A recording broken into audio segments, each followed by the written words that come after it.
لومړی خو د ټولو هغه څخه زړه له تله مننه کوم چې تر دې دمه زموږ سره دي او زموږ چینل یې سبسکرایب کړی دی. که مو زموږ چینل نه وي سبسکرایب کړی نو مهرباني وکړئ په سبسکرایب بټن باندې کلیک کړئ او که ویډیو مو خوښه شوه نو په لایک بټن باندې کلیک کړئ. د نور سره د شریکولو لپاره په شیر بټن باندې کلیک کړئ او د خپل نظر د وړاندې کولو لپاره یا تبصرې کولو لپاره د کمنټس په برخه کې خپل نظر یا پوښتنه زموږ سره شریکه کړئ. د انګلیسي ژبې زده کړې لپاره موږ په پښتو ژبه بېلابېل ریزونیز پروګرامونه جوړ کړي دي او دې چینل ته مو پورته کړي. په کالیفورنیا کې د پوهې یا پرمټ د ازموینې پوښتنې او ځوابونه. یو 13مه پوښتنه: که تاسو پلان لرئ چې بل موټر تیر کړئ یا ترېنه مخکې شئ، تاسو باید فکر ونه کړئ چې بل موټر چلونکی به ستاسو لپاره ځای چمتو کړي تر څو بیرته خپل لاین ته راسانه شئ. که تاسو د خپل موټر اشاره ولګوئ نو بل موټر چلونکی به تاسو ته اجازه درکړي. کیدای شي چې بل موټر چلونکی خپل ثابت سرعت وساتي او تاسو ته ځای درکړي. سم ځواب دی فکر ونه کړئ چې بل موټر چلونکی به تاسو لپاره ځای چمتو کړي تر څو بیرته خپل لاین ته راسانه شي. د ځواب وضاحت ته راځو. په نورو ډرایورانو حساب مه کوئ یا موټر چلونکو حساب مه کوئ چې ستاسو لپاره به ځای جوړ کړي یا ځای درکړي. حتی که تاسو د خپل موټر اشاره یا سیګنال هم ولګوئ یا وکاروئ، تاسو باید دا فکر ونه کړئ چې هغه ځای چې تاسو یې نیول غواړئ وړیا دی یا مفته دی، چې دا چې نور موټر چلونکي به تاسو ته لاین ته د بیرته داخلېدلو لپاره د لارې حق درکړي. یعنې که کله چې تاسو مثال یو موټر نه مخکې شئ بیرته هغه لاین ته راځئ نو تاسو دا فکر مه کوئ چې بل موټر چلونکی به تاسو ته ځای درکړي. 32مه پوښتنه: یوه لویه لارۍ ستاسو څخه مخکې ده او ښي لور ته تاویږي او په هر لوري کې 2 لاینونه کاروي. لویه لارۍ کیدای شي خپل تاویدل د دواړو لاینونو څخه په یو کې بشپړ کړي. کیدای شي په پراخه توګه تاو شي تر څو خپل تاویدل بشپړ کړي. باید هر وخت په ښي لاین کې پاتې شي تر څو تاویدل بشپړ کړي یا مکمل کړي. راځو د ځواب چې کوم یو ځواب دی. کیدای شي په پراخه توګه تاو شي تر څو خپل تاویدل بشپړ کړي. راځو ځواب وضاحت ته. کله چې یو موټر تاویږي وروستي ویلونه یا ټایرونه د مخکیني ویلونو یا ټایرونو په پرتله په لنډ ډول راتاویږي. څومره چې موټر اوږد وي په هماغه اندازه مخکیني او وروستني ټایرونه یا ویلونه ترمنځ توپیر زیاتیږي. له همدې کبله اوږدې لارۍ ښي لور ته تاویدل لپاره پراخ ځای ته اړتیا لري چې تر څو خپل تاویدل پکې بشپړ کړي. 33مه پوښتنه: تل د اورګاډي پټلۍ څخه د تیریدو د مخه ودرېږئ کله چې په بل اړخ کې ستاسو لپاره هیڅ ځای موجود نه وي چې په بشپړ ډول سره د اورګاډي پټلیو څخه تیر شئ. د اورګاډي د تیریدو ځای په هغه ښار یا ښارګوټي کې موقعیت لري چې په مکرر ډول د اورګاډي ترافیک لري. تاسو 2 یا ډیر کوچني ماشومان په مسافر وړونکي موټر کې لیږدوئ. سم ځواب دی په بل اړخ کې ستاسو لپاره هیڅ ځای موجود نه وي چې په بشپړ ډول سره د اورګاډي پټلیو څخه تیر شئ یا واوړئ.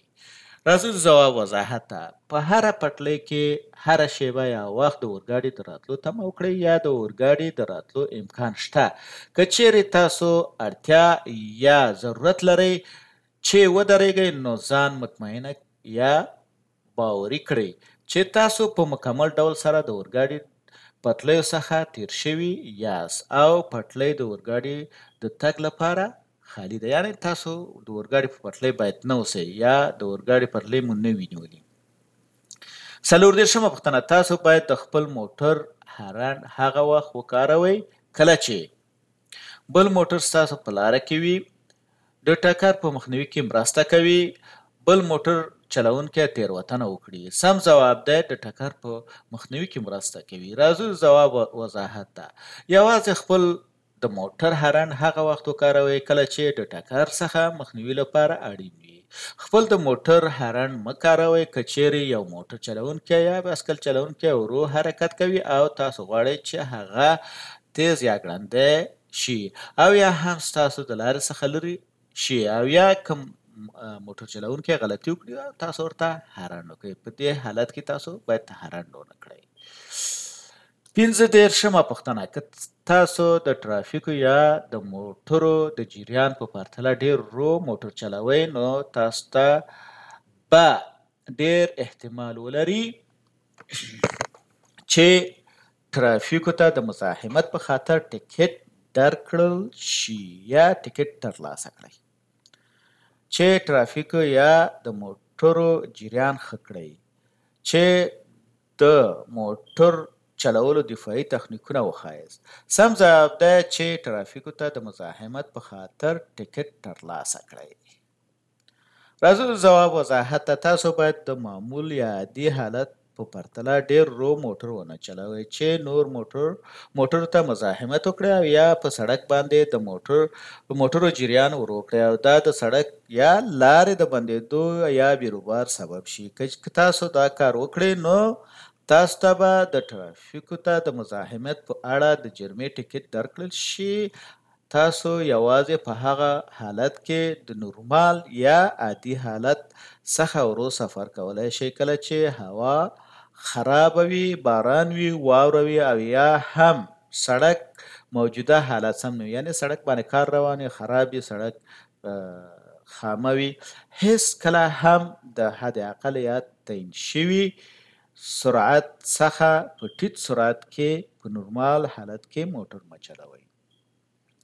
16 پوښتنه: کله چې په آزاده لاره یا فریوی کې لاین بدلوئ تاسو باید لږ تر لږه د 15 ثانیو لپاره د خپل موټر سیګنال یا اشاره هغه لور ته ولګوئ. مخکې له دې چې تاسو لاین بدلول پیل کړئ ورو شئ.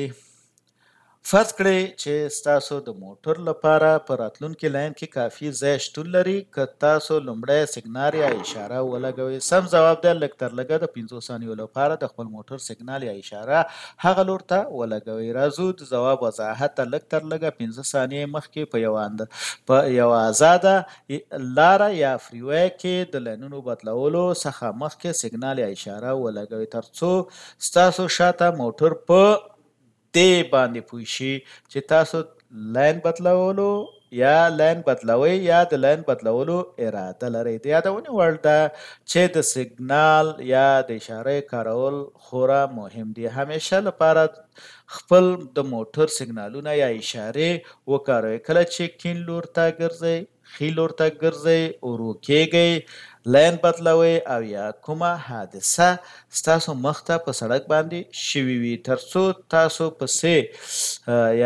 پسې راتلونکی موټر یا ټرافیک یا راتلونکی موټرې ستاسو په اراده باندې پوه شي. 30 پوښتنه: د خپل موټر په مخ کې اضافي ځای ته اجازه ورکړئ. کله چې ستاسو شاته هیڅ موټر نشته تاسو د یو موټر سایکل پسې روان یاست. تاسو رادیو اورئ. سم ځواب دی تاسو د یو موټر سایکل پسې روان یاست. راځئ د ځواب وضاحت ته. د موټر سایکل شاته د موټر چلولو پر مهال اضافي ځای یا فاصله پرېږدئ ځکه چې موټر سایکل کولی شي چې د نورو موټرو په پرتله ډېر ګړندی یا ژر ودرېږي او تاسو باید د خپل موټر ودرولو لپاره کافي ځای ولرئ یا درولو لپاره کافي ځای ولرئ. که چیرې موټر سایکل چلونکی بریک ونیسي یا وغورځېږي همدارنګه په یاد ولرئ چې د موټر سایکلونو لیدل په شپه کې ستونزمن دي ځکه چې دوی یوازې یو وروستنی څراغ لري. 38 پوښتنه: تاسو باید د قانون پلي کوونکي ته د بیمې ثبوت وښایاست. یوازې که تاسو په ټکر کې ښکېل یاست که تاسو په ټکر کې ښکېل یاست یا د جرمې ټکټ لپاره ودرول شئ یوازې که تاسو ودرول شئ او جرمه شئ سم ځواب دی که تاسو په ټکر کې ښکېل یاست یا د جرمې ټکټ لپاره ودرول شئ راځو د ځواب وضاحت ته تاسو باید د مالی مسؤلیت شواهد ولرئ لکه د بیمې ثبوت یعنی انشورنس هر کله چې تاسو موټر چلوئ تاسو باید تل د بیمې ثبوت او خپل جواز یو افیسر ته د درېدو یا ټکر څخه وروسته د غوښتنې په صورت کې وښایئ چې هغې ستاسو نه غوښتنه وکړه تاسو باید خپل لایسنس د موټر چلولو جواز او چې انشورنس یا بیمه هغې ته وښایاست 9 پوښتنه که تاسو په 55 مایله پر ساعت زون کې 55 مایله پر ساعت سرعت کې موټر وچلوئ تاسو ته به د لوړ سرعت ټکټ درکول شي که د سړک یا هوا شرایط ورو سرعت ته اړتیا ولري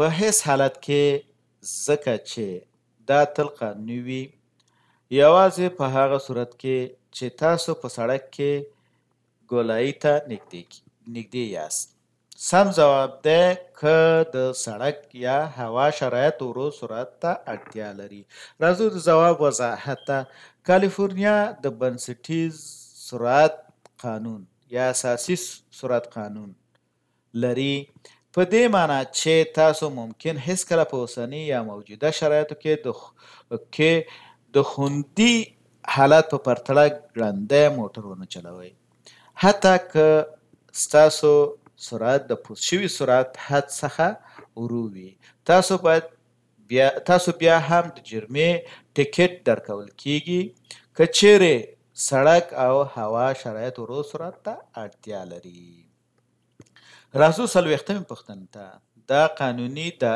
چې د الکولي مشروباتو خلاص شوی بوتل یا کانتینر سره موټر وچلوئ که خلاص شوی بوتل د مخکینۍ څوکۍ لاندې وي د دستکشو په بکس کې وي یعنی ګلوف بکس د موټر شاته په ټرنک یا ټول بکس کې وي سم ځواب دی د موټر شاته په ټرنک یا ټول بکس کې وي د ځواب وضاحت ته راځو الکولي مشروباتو هر ډول خلاص شوی بوتل یا کانتینر باید د موټر په ټرنک یا ټول بکس کې وساتل شي یا په بل ځای کې چیرې چې مسافر ناست نه وي په دستکشو بکس یا ګلوف بکس کې د الکولي مشروباتو یا څښاک خلاص شوی بوتل ساتل په ځانګړي ډول منع دي په هر صورت په بس ټکسي کیمپر یا خپل د کور موټر کې دا محدودیتونه د